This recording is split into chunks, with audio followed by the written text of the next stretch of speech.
Good morning, Alex and friends. I'm Grace. Today is Friday, July 24th, 2026, and you're listening to Alex's News.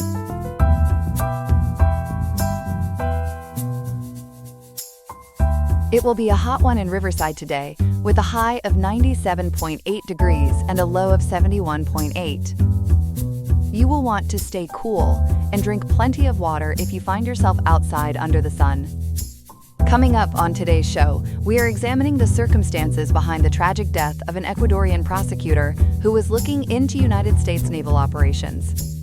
We are also looking into the reasons behind the increasing number of mail-in ballots being rejected across California. We will also be covering several other minor stories from around the globe to keep you informed. All this and more on today's edition of Alex's News. Stay tuned.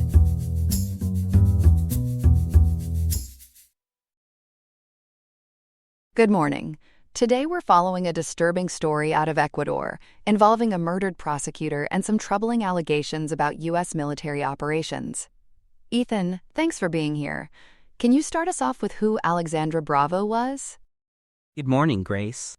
Alexandra Bravo was a prosecutor for Ecuador's Attorney General's office, and she was assassinated back on June 14, 2026, so a little over a month ago now. According to Drop Site News and Foreign Exchanges, she was gunned down alongside her sister, Olinda Bravo. What makes her death especially alarming is what she was working on at the time, which we'll get into. She had been investigating cases that pointed toward U.S. military involvement in attacks on civilian fishing boats. That's chilling. Walk us through exactly what happened the day she was killed. So it was around 11 a.m. in the coastal city of Manta. According to Drop Site News, a hitman on a black motorcycle opened fire on the two sisters as they were leaving a cafe. Police later found 5 9mm shell casings at the scene, and Bravo's driver was injured in the attack. But here's the detail that raised eyebrows, Grace. The police detail specifically assigned to protect her was simply not there that day. Not there? That seems like more than a coincidence. That's exactly what authorities are asking. The police directorate launched a probe into a potential internal security breach, because a prosecutor with a protective detail shouldn't be left exposed like that. And Bravo's murder isn't an isolated event. She was the 26th member of Ecuador's justice system assassinated since 2020. She was also the second person investigating state crimes to be killed in that same week. So there's a clear and frightening pattern here. Let's turn to those investigations. What were the specific cases she was pursuing? Bravo was looking into 3 cases, each named after a fishing vessel. There was the Fiorella, the Negra Francisca, and the Don Maca. According to Drop Site News, all 3 involved drone attacks on civilian fishing ships, and the allegations from the surviving crews are just harrowing. 2 crews reported they were abducted by gunmen wearing U.S. military uniforms aboard a U.S.-flagged patrol ship. Abducted by men in U.S. uniforms. What did the crew say happened to them? They said they were blindfolded, starved, and held for 8 days.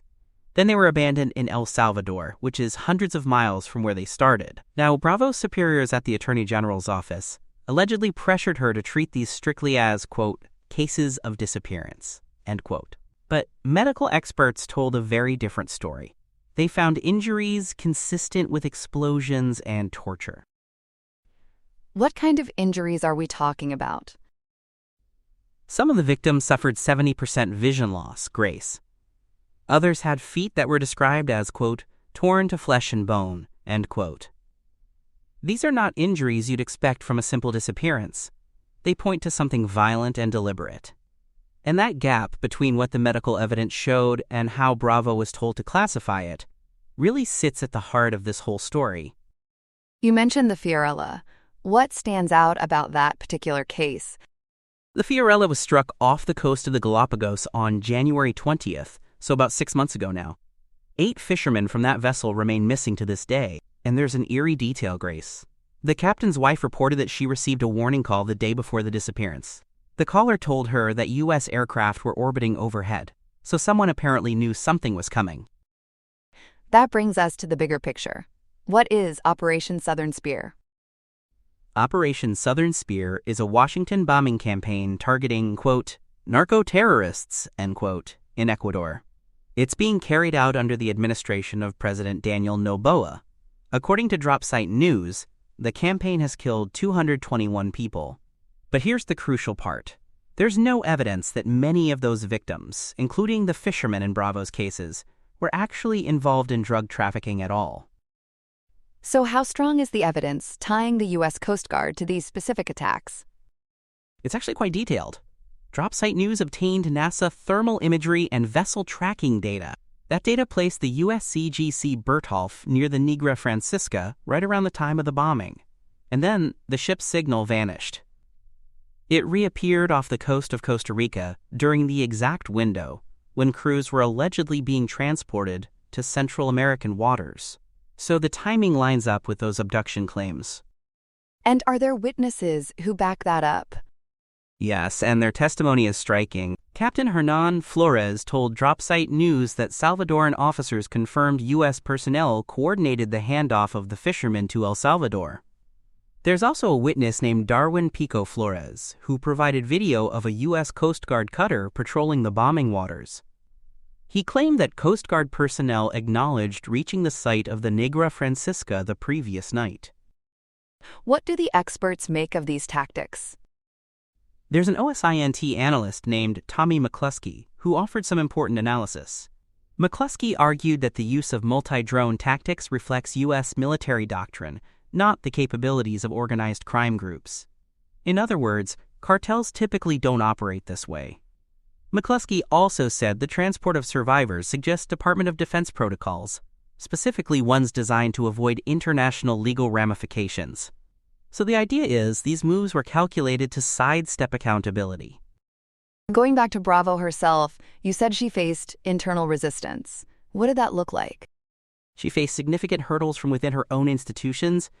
Natalie Cotrino Villarreal of Human Rights Watch said Bravo encountered, quote, internal challenges, end quote. She got no response to her requests for cooperation from other branches, including the Manta Port Captaincy. So agencies that should have been helping her simply went silent. That kind of obstruction makes an investigation like this nearly impossible. Was there anything in the law itself working against her? There was, actually. Human rights attorney Fernando Bastias pointed out that President Noboa implemented legal frameworks that essentially shielded foreign agents. Specifically, there were 22 martial law decrees. Those decrees granted foreign state agents immunity from prosecution. So even if Bravo built a strong case, the legal path to holding anyone accountable was severely narrowed. Let's talk about the official responses. What is the U.S. government saying? The U.S. side has been largely dismissive. The Pentagon, the Coast Guard, and U.S. Southern Command have all denied responsibility for the boat incidents. The Coast Guard specifically maintained that the Bertholf was on a search and rescue mission. They also denied coordinating any handoff of the fishermen. So their account directly contradicts the witness testimony we discussed. And what about international bodies, like the UN? The UN Committee on Enforced Disappearances got involved.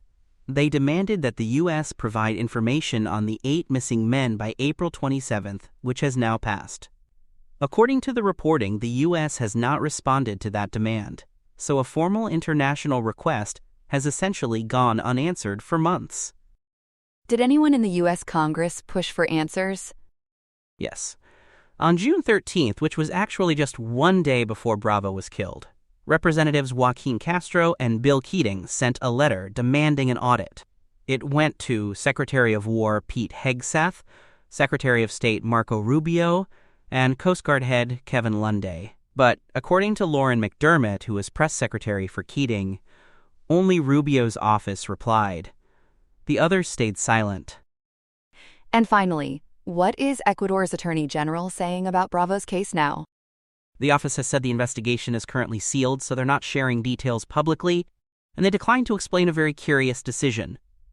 Shortly before her death, Bravo had been relocated to Montecristi. That move actually removed her from the boat attack caseload she'd been building.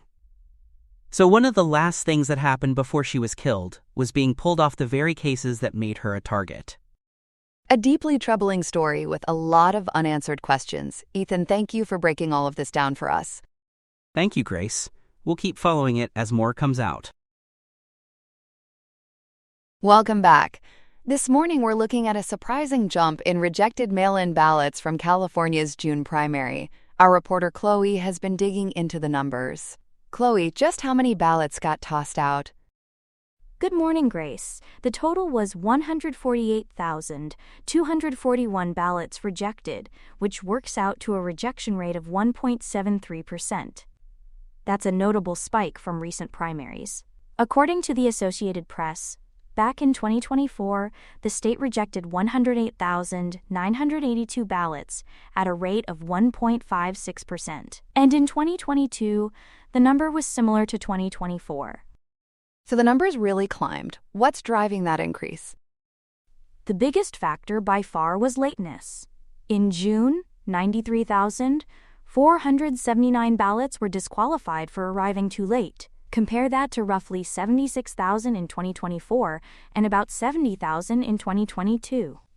So that single category accounts for most of the jump we're seeing this year. Now, doesn't California give voters some extra time for ballots to arrive? It does. Under California law, ballots can still be counted if they show up as late as 7 days after Election Day, as long as they're postmarked by Election Day itself. But voting experts told the Associated Press the real problem isn't the arrival date, it's the postmark date. In other words, ballots were getting stamped too late to qualify, even if they physically arrived in time. That's an important distinction. Who's weighing in on why the postmarks are running late? Kim Alexander, president of the nonpartisan California Voter Foundation, pointed to two possibilities. One is a late surge of voters who waited until the final days to cast their ballots, especially in what she called a wide-open and chaotic race for governor. The other is systemic issues within the U.S. Postal Service. So it may be a mix of voter behavior and mail processing problems working together. And are other experts echoing that concern about the postal side? They are. Mindy Romero, who directs the Nonpartisan Center for Inclusive Democracy, said the growth in rejections for lateness, quote, does really demand the question why this is happening, end quote. That's the key point here, Grace. When one category of rejections surges like this, election watchers want to understand whether the system itself is failing voters, not just the voters missing deadlines. Let's talk about the Postal Service then. What changes have raised red flags? This actually goes back to January, when a group of mostly Democratic U.S. senators sent a letter to the agency. They were alarmed about mail processing changes. Updated USPS policy now means a postmark may reflect the day mail was handled at a processing center, rather than the day it was first dropped off. So a ballot you mail on time could get stamped a day or two later. And I understand the location of those processing centers matters too? That's right. Recent consolidations within the USPS have moved processing centers further away from certain communities. That distance can delay when a postmark actually gets applied. And this isn't just a California story. Back in April, Wisconsin Governor Tony Evers and U.S. Senator Tammy Baldwin called on the USPS to fix similar delays that affected hundreds of ballots in their state. So a national pattern, potentially. Now, within California, were some areas hit harder than others? Yes, the rejection rates varied quite a bit geographically. The highest was in Tulare County at 3.52%. Right behind it were Merced County and Alpine County, both at 3.36%. So voters in some counties saw their ballots rejected at roughly double the statewide average, which raises real questions about local mail service and access. Lateness aside, what were the other reasons ballots got rejected? Signatures were a big one. Nearly 44,000 ballots were set aside because the signature didn't match official records. On top of that, more than 8,300 were rejected for missing a signature entirely. So signature problems, combined, account for a large chunk of the rejections beyond the lateness issue. And were there administrative mistakes in the mix as well? There were. In 743 cases, ballots were voided because the voter had already cast a ballot. Other reasons included envelopes returned with no ballot inside, or multiple ballots stuffed into a single envelope. One thing worth noting, Grace, is that the available data didn't break these rejected ballots down by party registration, so we can't say this affected one party more than another. That's a fair caveat. This all comes as California's election system is already under a microscope, right? Very much so.